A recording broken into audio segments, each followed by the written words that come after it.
gente, estou aqui para trazer para vocês a historinha que eu falei para vocês da caixinha de leite, que vai representar uma fase extremamente importante da minha vida.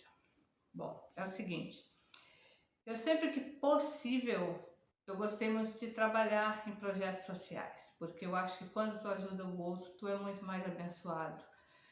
Muitas vezes o bem maior, quando tu está ajudando o outro, quem está recebendo o bem maior é tu mesmo. Então, sempre que possível, eu sempre fiz isso. Hoje, no momento, não estou fazendo, porque eu estou morando num lugar onde recém eu cheguei, mas sempre que posso, eu procuro fazer. E no início da pandemia, isso se tornou muito mais necessário e evidente, né? Inclusive, pessoas que nunca participaram de projetos sociais, que nunca foram de ajudar, começaram a se doar pelo outro, porque as pessoas começaram a precisar realmente umas das outras. E no início do projeto, a gente, nós começamos, quando eu digo nós, é porque eu nunca estive sozinha. Eu sempre tive uma rede de apoio muito grande e essas pessoas sabem quem são. Não vou falar por questão de que a gente, nem quando nós ajudávamos, a gente nunca quis se identificar, nem nossos nomes as pessoas não sabiam. E eu sempre fui assim, ó, que não saiba minha mão direita o que faz a esquerda, não gosto. Hoje eu estou falando aqui porque quando eu coloquei esse canal, eu me propus a vir dividir as minhas vivências com vocês. E essa é uma parte muito importante da minha vivência. Quando eu fiz esse pãozinho para vocês, ele me trouxe memórias que não tem preço. E eu vim dividir isso com vocês. Então, quando a gente estava ali no início da pandemia, nós tínhamos muita gente que nos ajudávamos, pessoas que nos davam muitas cestas básicas, a gente distribuía toneladas de alimentos, né, por semana. Só que com o passar do tempo, essa rede de apoio começou a diminuir, porque a situação começou a ficar difícil para todo mundo, né? Eram pessoas, às vezes, que tinham dinheiro, eram empresários, eram patrões, que passaram a não ter mais condições de nos ajudar, que muitas vezes faliram, que muitas vezes tiveram que dispensar funcionários. Então, a nossa rede de apoio diminuiu muito. E durante todo esse tempo, desistir nunca foi uma opção. Então, várias vezes tivemos que nos reinventar. E aí eu pensava em como fazer isso, como nós iríamos dar continuidade a esse trabalho. E a primeira vez foi quando eu resolvi, me veio assim a ideia de, ao invés de entregar cestas básicas, diminuiu as nossas contribuições, diminuíram, vamos doar marmitas. Mas mesmo assim, para doar marmitas também era difícil, porque nós todos éramos assalariados, não tínhamos assim condições de manter muitas coisas e as doações muito escassas, até que um dia me deu um estalo assim, sabe? Olha, eu vou fazer bolo, vou fazer pão, vou fazer doce, vou fazer cuca, vou fazer tudo que eu sei para vender. E o dinheiro que eu ganhar, uma pequena parte eu vou separar para comprar mais material para a gente manter o trabalho e o restante vamos reverter em alimentos para formar cestas básicas. E assim nós começamos. Mas Deus é tão bom, né, que pessoas que às vezes que nunca tinham nos ajudado, que tinha condição de dar 1 quilo de arroz, 1 quilo de farinha, uma dúzia de ovos e que às vezes não ajudavam por vergonha, por ser pouco, começaram a nos ajudar. Mas mesmo assim, estava difícil. E aí eu comecei então, primeiro comecei ali manualmente, fazer pão, bolo, doce, cuca, rapadura, tudo que eu podia fazer, que eu conseguia fazer para vender, eu fazia. E graças a Deus a gente conseguiu. Tivemos amigos que vendiam particularmente, que vendiam no trabalho, estabelecimentos comerciais que aceitaram vender. Nós fizemos etiquetas com o nome do projeto, com tudo bonitinho, certinho, né? Então eu trabalhava na época, eu trabalhava 2 turnos, né? Eu sou professora, então eu trabalhava manhã e noite. E eu chegava meio-dia, às vezes eu nem olhava porque eu tinha que fazer em casa, eu já ia para a cozinha para preparar os bolos, os pães, tudo que eu tinha que preparar para entregar no final da tarde, antes de sair para outra jornada de trabalho. E aí teve um dia que a gente estava assim, pensativo, o que vamos fazer? Nosso material está acabando,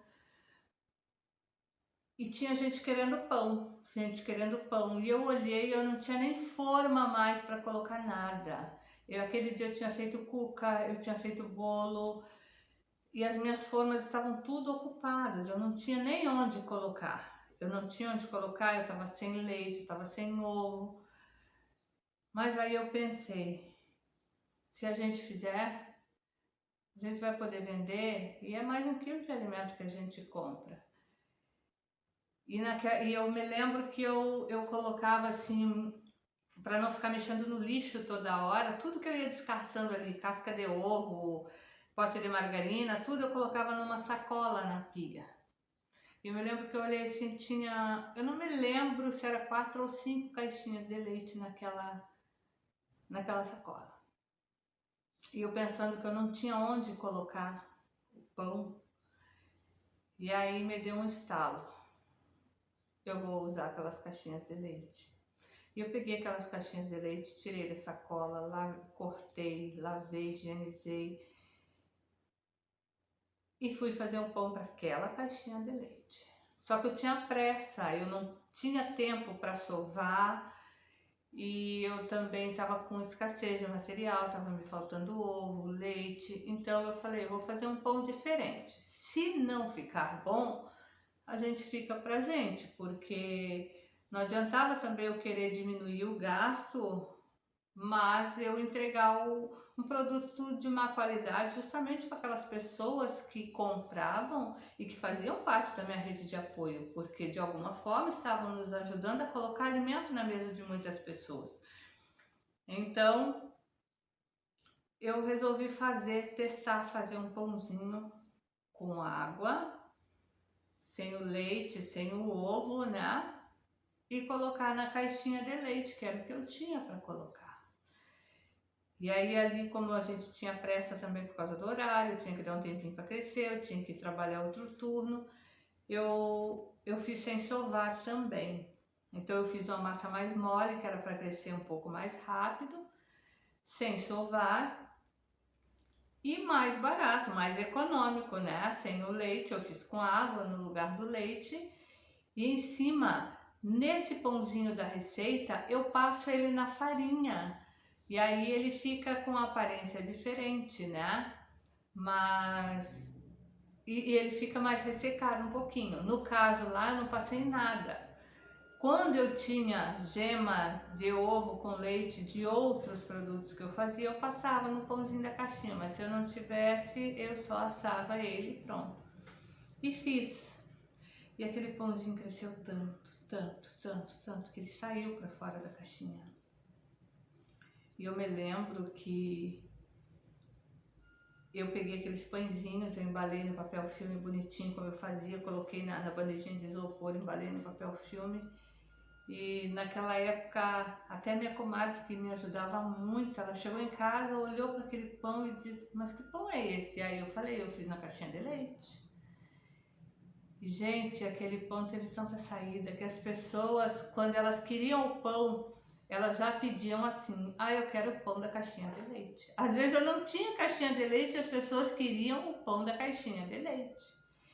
Então foi um pãozinho assim, econômico, né? Prático. As caixinhas que iam para o lixo viraram formas. Eu não tinha naquela época condição de comprar mais, eu já tinha umas quantas, mas todas estavam sendo utilizadas. Então as caixinhas que iam para o lixo me serviram. Foi um pão econômico, economizei no leite, na água. E não comprometeu a qualidade dele, tanto que as pessoas pediam pelo pãozinho da caixinha de leite.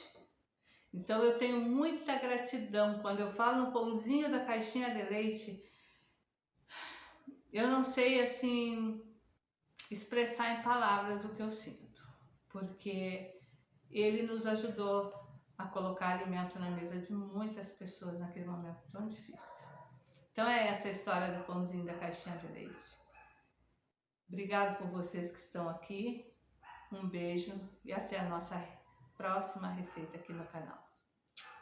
Fiquem com Deus.